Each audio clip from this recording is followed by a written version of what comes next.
नमस्ते दोस्तों, हमारे चैनल में आपका स्वागत है। आज हम एक बहुत ही इंटरेस्टिंग टॉपिक पे बात करेंगे, रोबोट पत्रकार बनाम न्यूज एंकर। कौन है बेहतर खबरें देने में? आजकल रोबोट ही न्यूज लिख रहे हैं।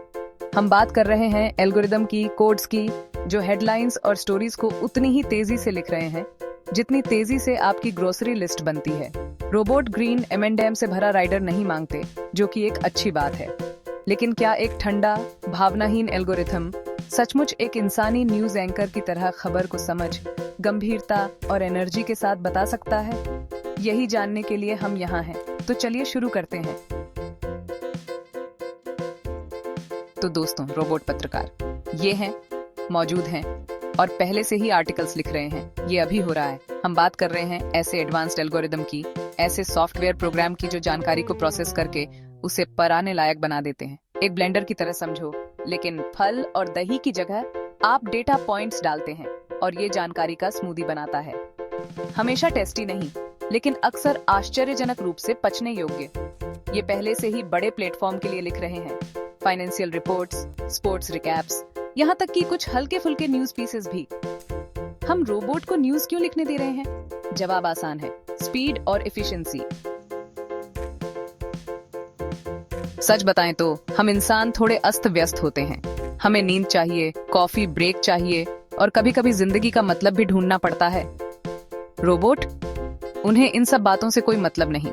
वे आर्टिकल्स को उस इंटर्न से भी तेजी से लिख सकते हैं जो अपने बॉस को इम्प्रेस करने के लिए कैफीन पीकर बैठा है। किसी स्टोरी को ब्रेकिंग न्यूज के साथ अपडेट करना है, एक रोबोट नैनोसेकंड में कर सकता है, बिना किसी फोन कॉल के। ये पत्रकारिता के विकिपीडिया की तरह है, हमेशा अपडेटेड, हमेशा एक्टिव और बिल्कुल भी पर्सनालिटी के बिना। लेकिन स्पीड का एक ही फायदा है, अगर आप सही दिशा में जा रहे हैं। क्योंकि रोबोट भले ही जानकारी को प्रोसेस करके उसे आपकी बात खत्म होने से पहले ही बता दें, लेकिन उनमें एक चीज की कमी होती है, उसे हम कहेंगे इंसानी टच। अध्याय 3, सटीकता और विश्वसनीयता। क्या हम रोबोट पर भरोसा कर सकते हैं? देखिए, हम सब ने ये झेला है। आप अपने न्यूज फीड पर स्क्रॉल कर रहे होते हैं और आपको एक हेडलाइन इतनी अजीबोगरीब, इतनी अटपटी दिखती है कि आप खुद को क्लिक करने से रोक नहीं पाते। हमें अपनी खबरों में सटीकता चाहिए होती है, लेकिन ईमानदारी से कहें तो हमें एक अच्छी अफवाह भी पसंद आती है। एक इंसानी पत्रकार अपने सालों के अनुभव और अपनी समझ से किसी भी फर्जी खबर को इंटरनेट पर आने से पहले ही भांप सकता है। दूसरी तरफ रोबोट, वो अभी भी कॉमन सेंस सीख ही रहे हैं। वे उस दोस्त की तरह हैं जो ऑनलाइन पर हर बात पर यकीन कर लेता है, चाहे वह कितनी भी अजीब क्यों ना हो। अध्याय 4, संभावित पक्षपात। रोबोट भी इससे अछूते नहीं हैं। अब आप सोच रहे होंगे कि लेकिन जॉन, रोबोट तो निष्पक्ष होते हैं, उनमें उन परेशान करने वाले इंसानों की तरह कोई पक्षपात नहीं होता। और इस पर मैं कहूँगा, अरे मेरे प्यारे दोस्त, तुम कितने मासूम हो। रोबोट इंसानों द्वारा बनाए जाते हैं और इंसान, जैसा कि हम सभी जानते हैं, चलते फिरते पक्षपात करने वाली मशीनें हैं।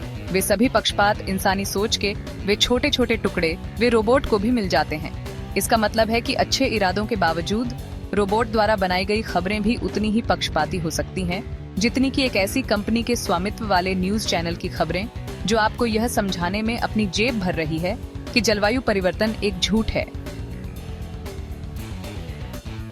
अध्याय 5, पत्रकारिता का भविष्य, एक साझा प्रयास।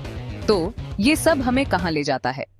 क्या हम सब उन पक्षपाती रोबोटों द्वारा खबरें सुनने के लिए अभिशप्त हैं जो एक अच्छे चुटकुले और युद्ध अपराध के बीच का अंतर नहीं समझते हैं? पत्रकारिता का भविष्य उतना ही साफ है जितना कि एक क्रिस्टल बॉल जिसे ब्लेंडर में घुमाया गया हो।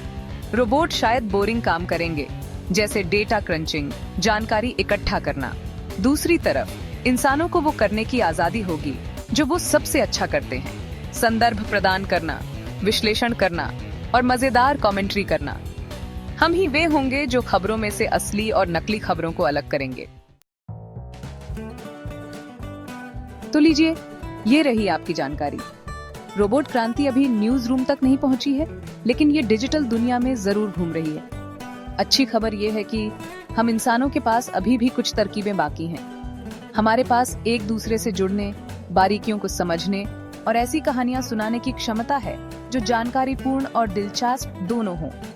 और जब तक हम इन खूबियों को महत्व देते रहेंगे, मुझे लगता है कि पत्रकारिता का भविष्य, कहने की हिम्मत है तो बहुत उज्जवल दिख रहा है। देखने के लिए धन्यवाद। अगर आपको यह वीडियो पसंद आया हो तो अधिक जानकारीपूर्ण सामग्री के लिए लाइक, कमेंट और सब्सक्राइब करना न भूलें। अगली बार फिर मिलते हैं।